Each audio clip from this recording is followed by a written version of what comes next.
Thank you very much for joining us in the launch of our virtual coffee chat with the Science Diplomat webinar series. We're very excited to have Dr. Mary Kavanagh of the EU Delegation to the US with us for our inaugural interview. My name is Jackson Howard, and I am the regional representative of EURAXESS North America.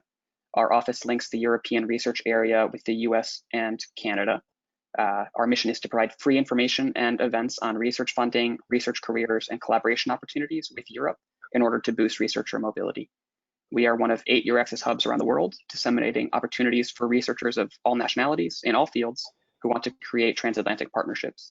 We also support the European scientific diaspora groups in North America, provide career development through trainings, webinars, and organize networking events.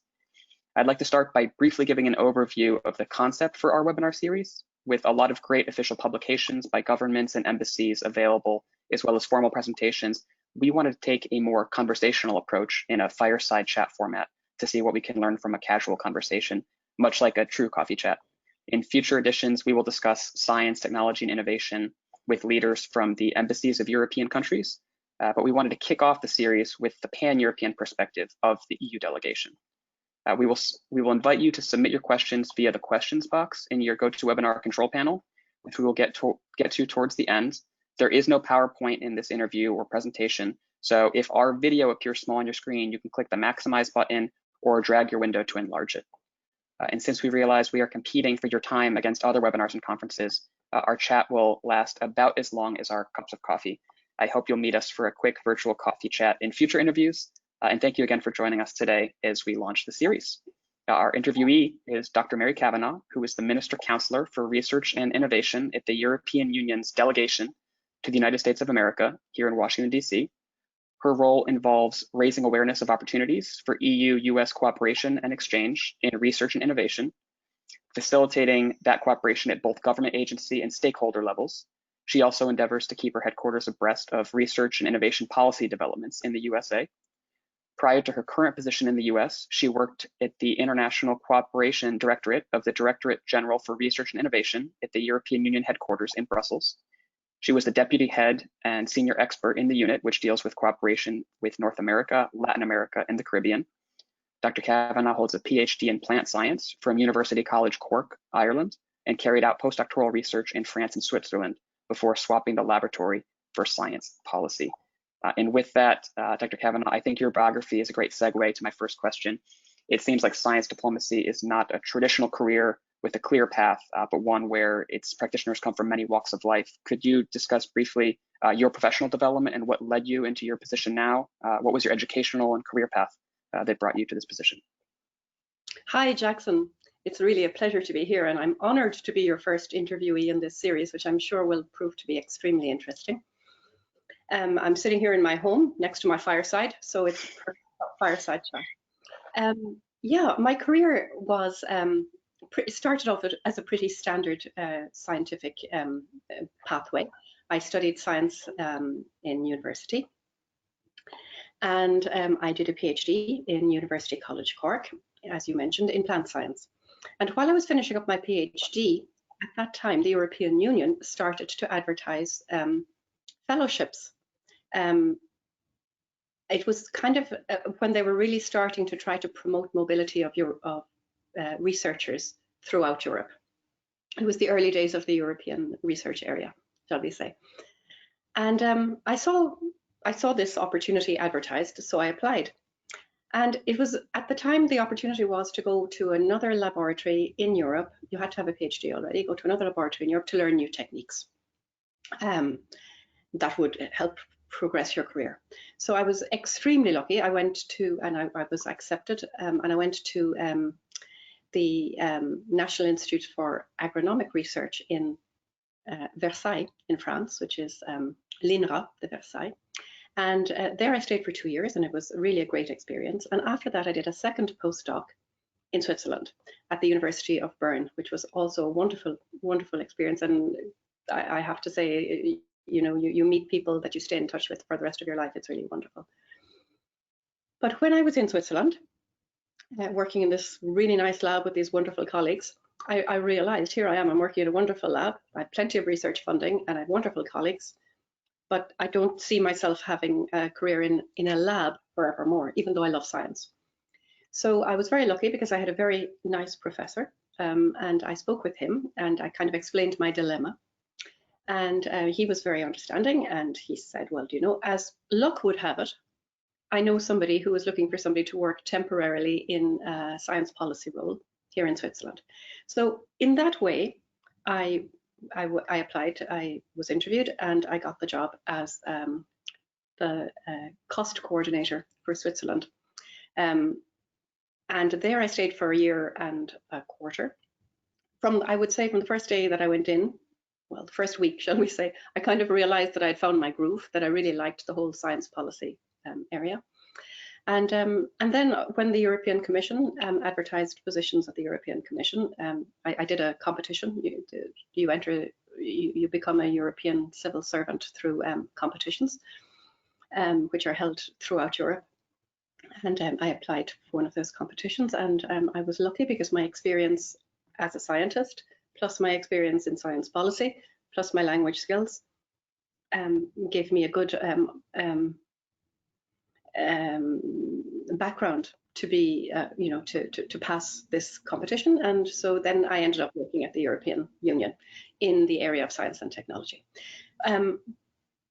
And so that began my long career in science policy, and I worked in many different departments in the life sciences, for example, in cost, and in international cooperation. And then when I had all of that experience gathered and accumulated, the opportunity to come and work in the United States as a science counselor arose, and I applied, and I had enough background experience accumulated to be lucky enough to get the job. And believe it or not, this is my second posting here in Washington, so I've been lucky enough to come here twice. So there you go, a little in a nutshell, my my career pathway. Yeah. Thank you for that. I hadn't known that this was your second time here, although I think piecing together parts of your other biographies from other programs we've been involved in together, it starts to make a lot of sense. So in your current position, can you explain the role of the EU delegation or your role specifically in promoting science and technology partnerships? Yeah, absolutely. So first, it's important to say that the European Union delegation here in DC has about 100 people working here. There are a number of different departments. Trade department is obviously, the trade section is obviously a very important one. The political section is obviously a very important one. And then we have my small team, which works on research and innovation. And I would say my role has a number of I have a number of objectives in my role. I would say I do quite a lot of reporting on what's happening here in science policy in the United States, and where possible, identifying possible areas for cooperation. I do a lot of networking is very important because it's important for two reasons. One is you need to know the people if you want to collaborate with them. And so my being here helps the European Union to stay in touch with the scientific community and the science policy community here in the United States in a way that's much easier than if I were in Brussels, obviously. And this is important because then when we're working together to identify areas where we want to collaborate, it's obviously the relationships are much easier. It also is very important when you're planning missions and visits of high-level experts, either from the United States to Europe or from Europe to here, to help them to reach out and to meet with the right people to advance science policy. And then another part of my work that takes I've interacted with you on in the past and will in the future is in the area of raising awareness of the opportunities that exist for anybody of any nationality, but obviously here in the United States, we're particularly interested in people in the United States, opportunities that are offered through the European Union's research and innovation programs. So we do a lot of outreach activities. I used to do a lot of them in person, and now I do obviously more of them virtually, like we're doing today. Thank you. So you mentioned the relationships that matter and having that connection to people in order to report back to Brussels.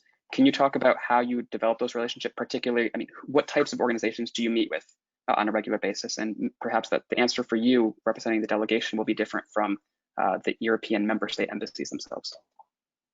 Yeah, well, the United States is very rich in potential collaborators and in stakeholders in the science policy area. So I have to say that, and also those people are extremely open and welcoming, and we have, I think, really very good relationships. So I would say I would have relationships on the federal level, obviously. So this would be, for example, with the Department of State, with the Department of Energy, with the National Institutes of Health, with the National Science Foundation, for example, but then also on, with scientific organizations like the American Association for the Advancement of Science, or the National Academies of Science. And of course, another very important group of stakeholders here that I work with a lot are universities. So I have been doing a lot of outreach to universities around the country. And I also work closely with the European Union member states, so with the science councillors of the European Union member states. So those are kind of some of the major stakeholders that I work with. Great. I think I have an inkling to my next question, because I also, with EURAXESS North America, our office's job is to promote European Commission tools and mechanisms. But can you speak in your role, what kind of tools and mechanisms does the delegation use to facilitate collaborations and the exchange of researchers? Well, I would say that the European delegation uses them. I'd say that the European Union delegation promotes them.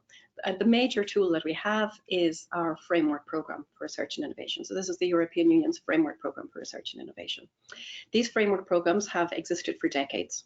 The current framework program is Horizon 2020, and it has been, and it's the 8th in a series of framework programs.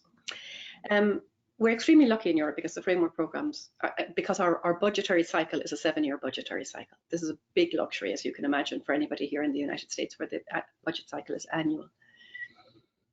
So this means that our framework program is a 7-year framework program. So we're able to plan quite a bit in advance. It has some flexibility, but we're also able to plan quite a bit in advance because we know what our budget is going to be over the next 7 years.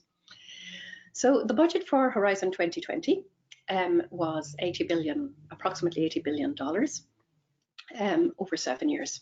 Horizon 2020 covers all areas of research, from the physical sciences to medical sciences to the social sciences and the humanities.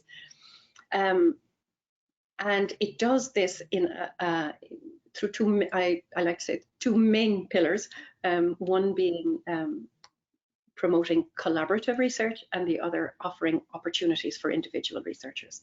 The collaborative research projects are projects that are organized according to what we call societal challenges. So it's not just a chemistry project, for example.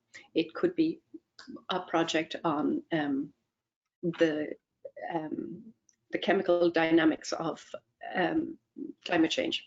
It's the societal challenge that's the important, global societal challenge that's important. And then the projects that we fund, the collaborative research projects that we fund, are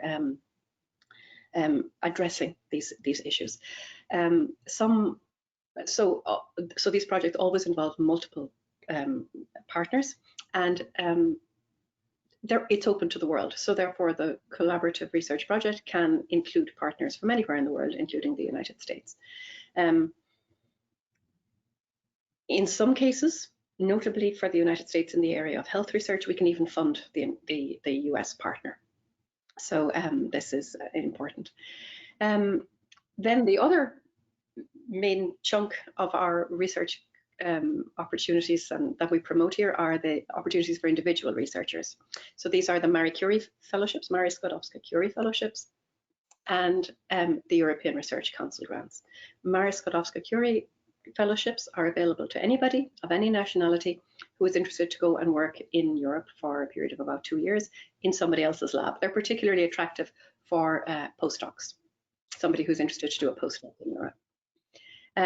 The European Research Council grants are available to anybody, again, of any nationality, who wants to go and establish a research group in Europe. So these are generally people who have a bit more experience than the people who are applying for Marie Curie fellowships, or at least they're people who are at a stage in their research career where they're ready to establish their own group. And in the European Research Council, it's very important that again, as I say, that it's open to anybody of any nationality, but the ideas must be really frontier research ideas, exciting, new, risky ideas. It's not for incremental research.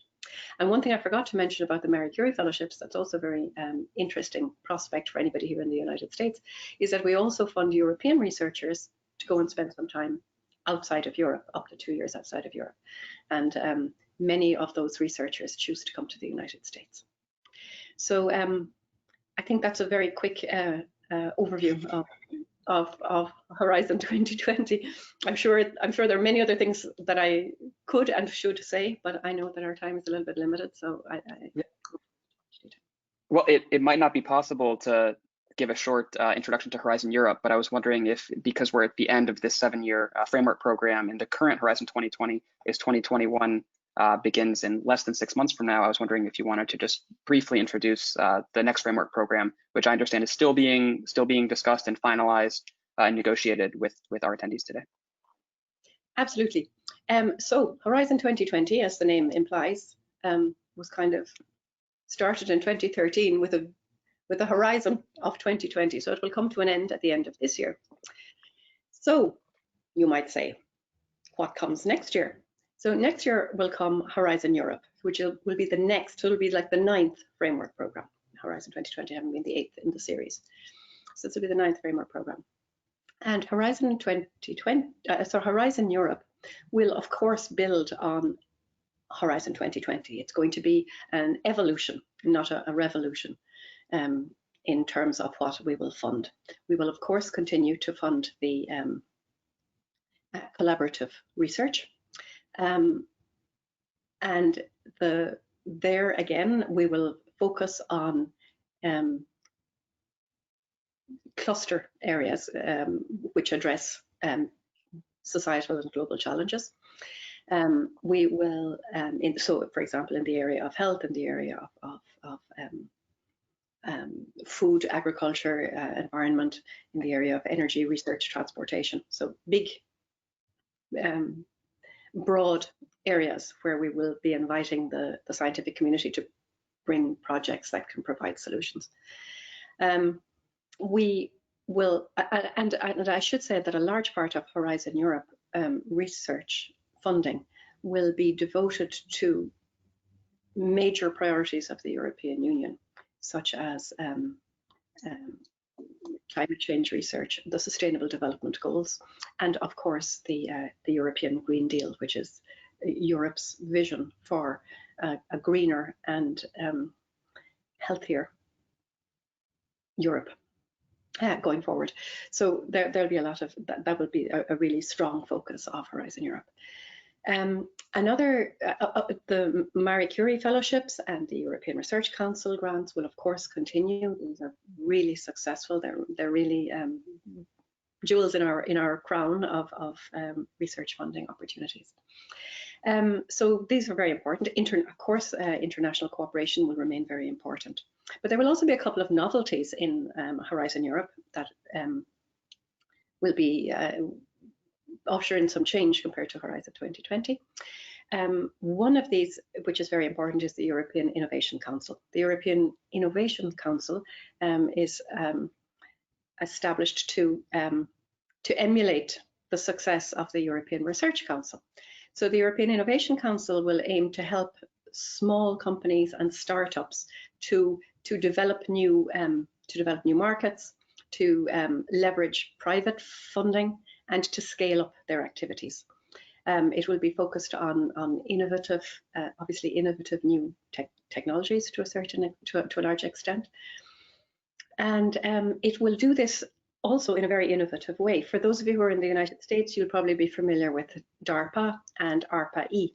And it has to be said that the European Innovation Council has been inspired to a large extent by these US funding instruments, which which work differently to the more traditional, I suppose, funding instruments that are normally done through large government funding agencies. So it'll be more nimble, more reactive, more flexible. And also in terms of the type of funding, it will give both grants, it will be able to take equity in companies and use blended financing.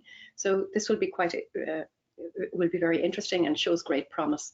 And we've already had a pilot phase and have been overwhelmed by in a very positive way, by the huge response and the number of companies who have applied for funding. Obviously, we couldn't fund them all, but what was really interesting was that there are so many innovative startups in Europe who really are looking to scale up and to expand their markets. So this is very promising.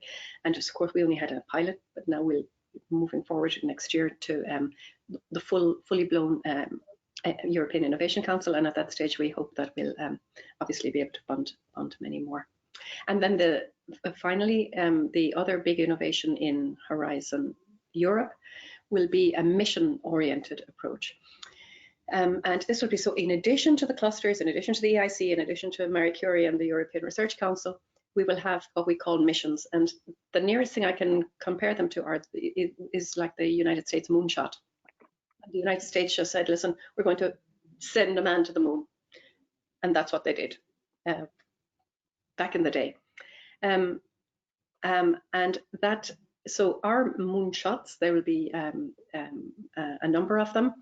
And the idea is to identify topics that are close to the heart of European citizens, where European citizens want to see a result. They don't want to hear, we need more research. They don't want to hear, you know, well, this is what we think at the moment based on the information we have. They want answers and they want impact of research. And so, of course, in order to do that, you have to find the topics that you really want to focus on, ask specific questions, and give a timeline, and say, this, we want, you know, help us to find the answer to this, this, and this within this time. And so there was quite a broad interaction with the public and with scientists to identify what would be the best missions to focus on, at least in the short term. And so a number of missions have been identified. Cancer is one, smart cities and sustainable cities is another, resilience to climate change is another, clean and healthy oceans is another, and soil health and food is the fifth. So these will be areas where we will also be putting quite a bit of focus in the next in the coming years to bring real answers to questions and to questions that are dear to the heart of European citizens. And we hope also to be able to involve European citizens in this research. Thank you. Yeah. I would love to jump to a timely question and ask what the EU response to the coronavirus pandemic has been. Oh, the European Union has been very, very active in research and innovation regarding COVID-19. It's clearly one of the big issues of the day globally. There's no doubt about it. So very early on, really very early on, as early as January, and the European Union started to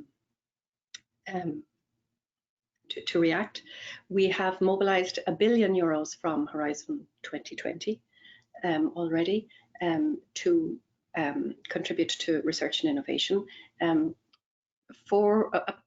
450 million of this is to actual research projects on therapeutics testing and prevention, issues around therapeutics testing and prevention.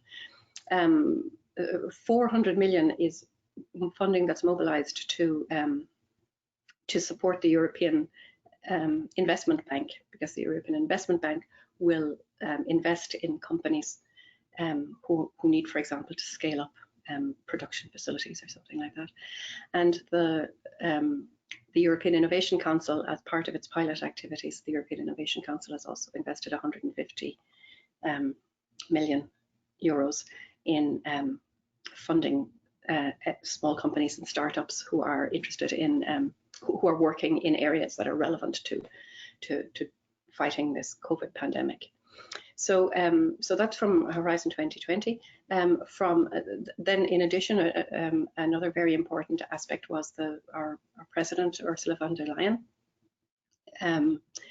launched an extremely successful global pledging summit, which really brought in pledges from around the world to invest in ensuring equitable distribution of vaccines once they're developed, testing and therapeutics. So the last figure that I saw was 15.9 billion euros had been pledged globally around the world. So I think this is a fantastic was a fantastic result, and really I think showed the global nature of the pandemic, but also the global nature of the response. Everybody is working to try to defeat this. And of course, the European Union is working very closely with the WHO and with other organizations that are working to fight the pandemic, like CEPI, for example. So yeah, so that's a quick overview of what we're doing on COVID. Great, thank you. I'd like to add, my last question will be what a lot of people have asked me separately, but just condensed in a more general sense. Do you have any recommendations to people in earlier stages of their education or job who want to get more involved in science diplomacy or science policy? I know a lot of these questions will end up being very industry specific or field specific, but because our audience is quite diverse today, I'm not sure if you have general points you want to leave them with. Yeah, well, thank you. I'd say that, well, as I mentioned in my own career, I mean, it wasn't that I set out to be a science diplomat to begin with. I actually, I don't think I know anybody of all the science diplomats that I know who set out to be a science diplomat. It doesn't happen like that. Because I think in order to become a science diplomat, you need to have a scientific background, or at least a good bit of scientific knowledge. And you also need to really know very well your own country and your own country's science policies and strategies. Most diplomats, the vast majority of diplomats are, of course, civil servants. They're civil servants, either in their national civil service or, in my case, in the European civil service. So obviously, an important step would be to see if there's a way to, to look at job opportunities that are offered in your national civil service, particularly in the area of foreign affairs. So this would be quite important. Not all science diplomats are scientists, but almost all of them are civil servants. Whether they're civil servants who work in the area of science, or whether they're civil servants who work in the area of foreign relations or technology. So this would be quite important. And if there are Europeans who are listening in, I can highly recommend, really highly recommend a career at the European Union. It's been wonderful for me. I've really enjoyed it. In order to join the European Civil Service, of course, you have to be European. But as I mentioned earlier, you join having successfully completed what are called concours competitions, which are held regularly throughout over the years. There may not be one on science every year, but every now and again one on science comes up. But you'll always find something that you can apply for, and then once you're in, you can move around. But all of those competitions are advertised on there's a European on the European Union website, which is the I have a blank, Jackson. It will come back to me. The EU and US.org. No. Or Europa.ec.europa.eu. Pardon me. No, it's not that either. But there's a specific website for careers in the European European Personnel Selection Office. There you go. See, this is really unscripted. EPO. Well, Personnel Selection Office. It's EPSO, the EPSO website. And there, anybody can go. It's actually surprisingly user-friendly. And it tells you about the competitions that are coming up, that you might be interested to apply for. And there are different types of category that you can apply for. Sometimes they're positions, the competitions are maybe for agencies where you have a finite contract, or there might be competitions for officials, which are permanent contracts. But it's certainly worth a look, the European Personnel Selection Office. But of course, the European Personnel Selection Office is only one among all of the European Union member states. And so if you're from France or from Ireland, it's recommend that you look at your own national civil service websites, because I can honestly say that in the almost all of the national science diplomats that I've met have been really fantastic people and great to work with. So I encourage you to consider a career in science diplomacy, for sure.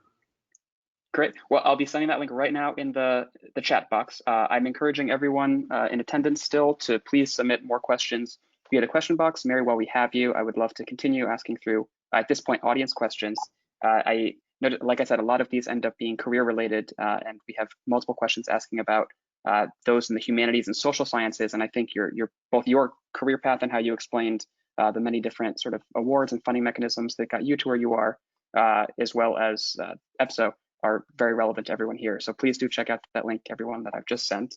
We have an audience question that may not be exactly related to the United States, but representing the entire European Union. I think you may have some insights on this. In which ways can science diplomacy be encouraged on the African continent, since it seems geared towards developed nations?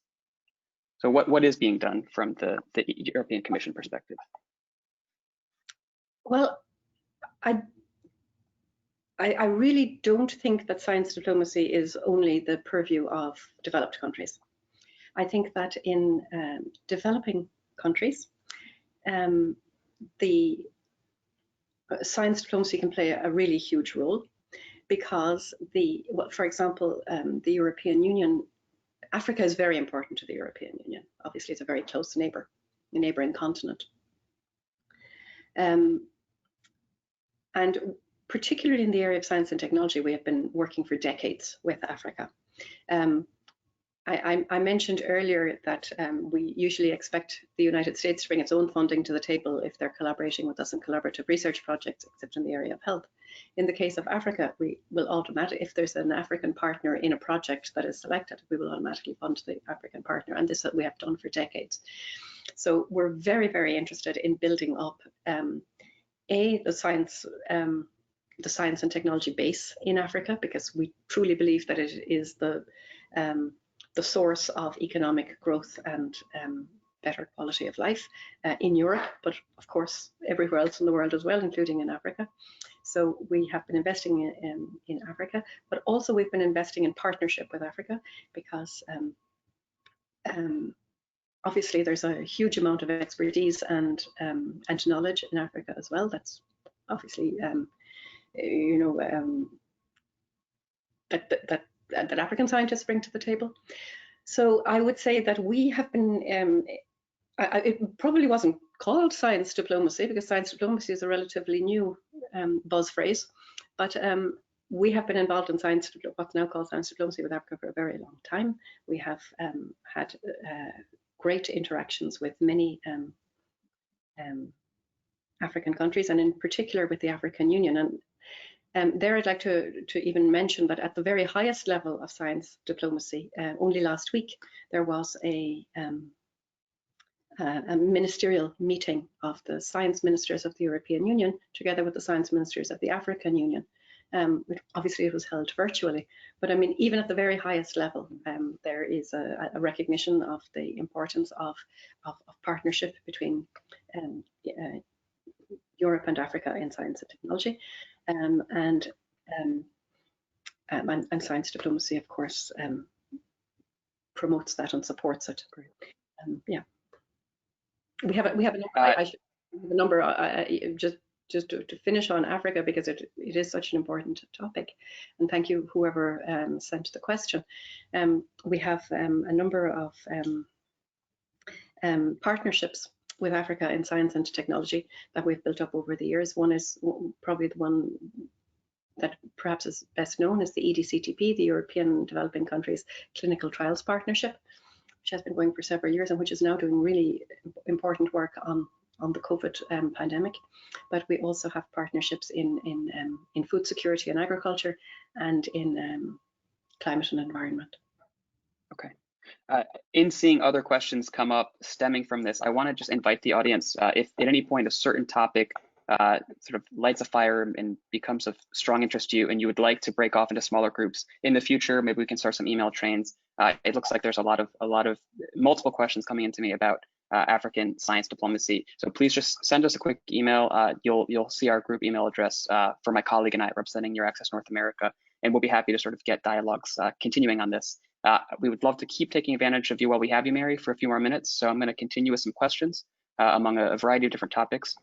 Do you have any recommendations for a proper engagement of a country's scientific diaspora in its science diplomacy strategy? I think this is certainly very important.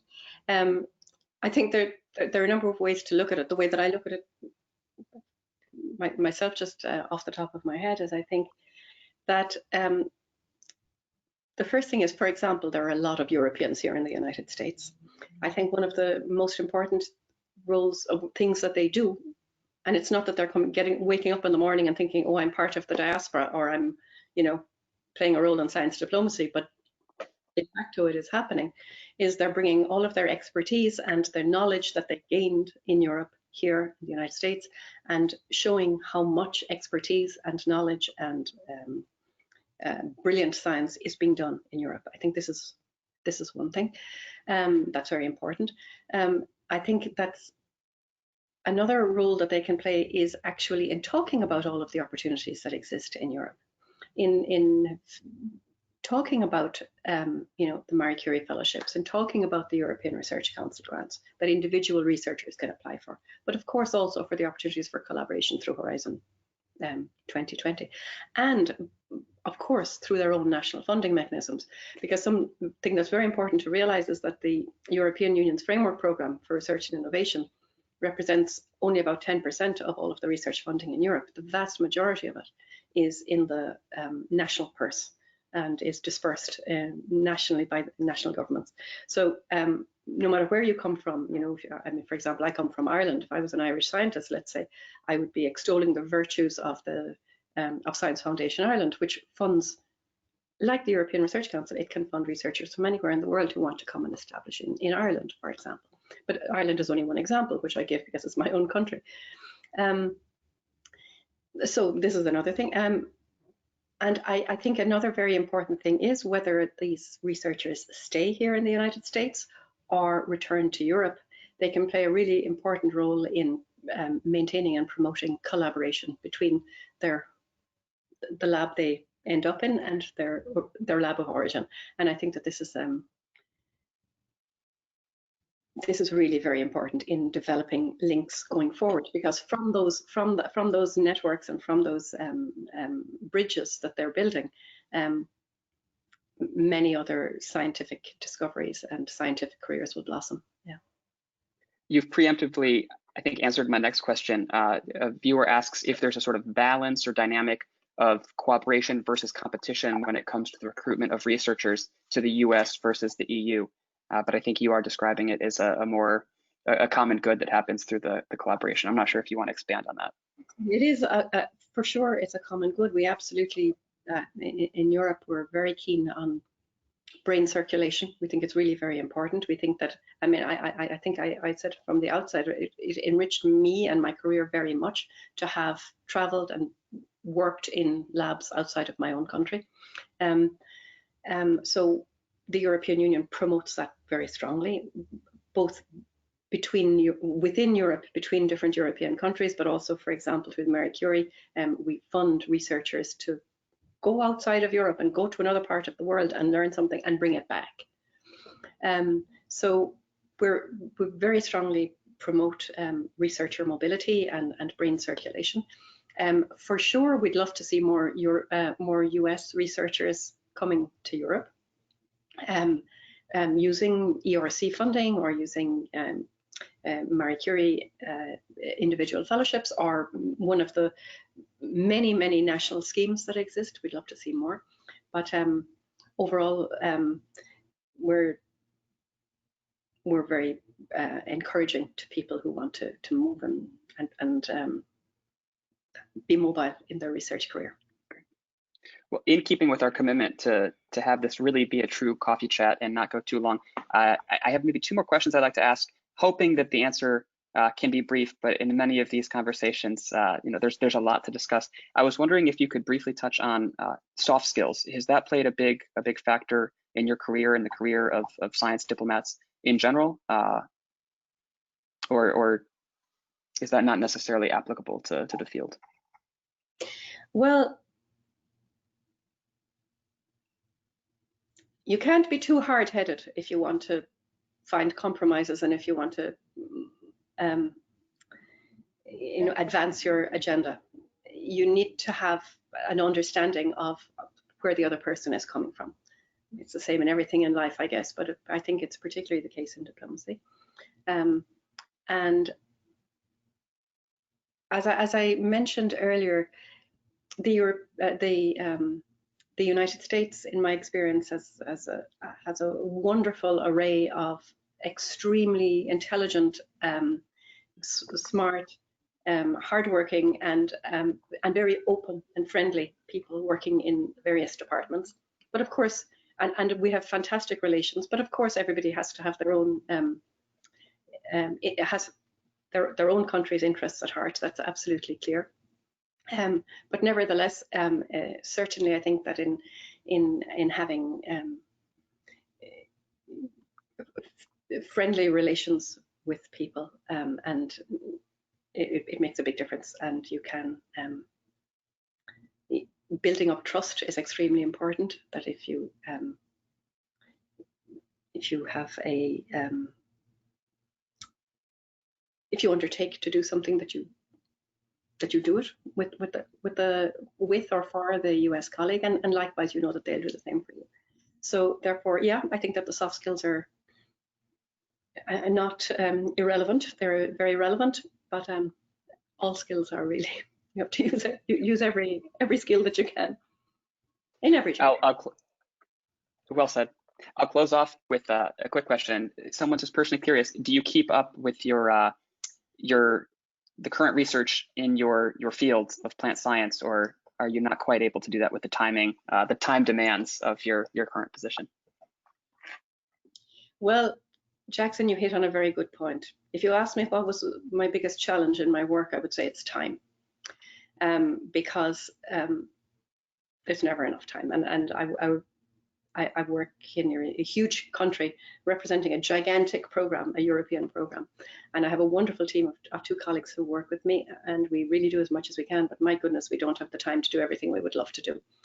And I have to admit, I don't keep up to date absolutely with what's happening in plant science, but frankly, it would be impossible, because science, as everybody who's listening, is exploding. So it's as much as I can do to keep up with what the new techniques are, but I have to admit, I don't follow